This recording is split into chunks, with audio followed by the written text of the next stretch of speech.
Alright, so we've just finished row 4, and we've got a total of 20 stitches on our work. And it's starting to kind of curl. Like if you look, we've got kind of a little bowl happening. And this is actually really common with right-handed people. Left-handed people don't seem to have this problem.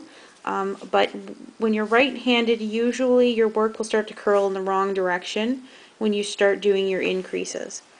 So if you remember, this is the right side here because it's got that little cat butt, and then this side here with the kind of tail tied into a belly button, that is the wrong side, and it's all lumpy and hideous to remind us.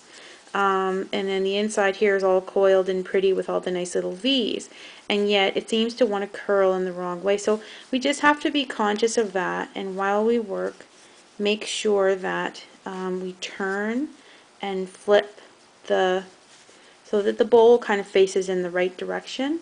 And I sort of work like this way when I'm going from small and doing my first few rows of increases. But once I start tapering off into the sort of middle part of the sphere, I'll kind of turn it like this, like a little bowl inside out, which really is right side out actually. And then instead of crocheting in this direction, which is like counterclockwise, I crochet clockwise.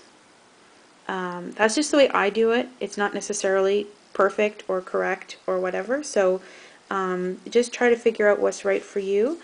But you really have to make sure that before you start doing any decreasing, you are right side out. Otherwise you will have an inside out amigurumi that will look lumpy, which might be a neat effect also. I mean, there's that to be said.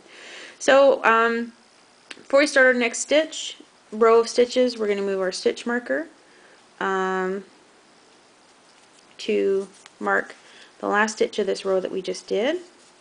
And so we're on row 5 now. And rows 5 to 9, if you look at the pattern, they're all the same. They're all single crochet around for a total of 20 stitches. So we're just doing one single crochet in every stitch. And this part kind of flies by. It tends to get really easy. You'll notice that the increasing, it's really tight and it's really struggly, and it's kind of the more difficult part when you're first starting, that little tight part. So do one single crochet in every stitch, and just kind of working to keep the right side facing outwards. If you don't feel like fighting with that right now, you can continue to work in the other direction if that's what you were doing. But like I say, before we switch to decreases, you have to make sure that you're working right side out, because otherwise your piece will be, it's really hard to flip it around, turn it inside out once it's already being decreased.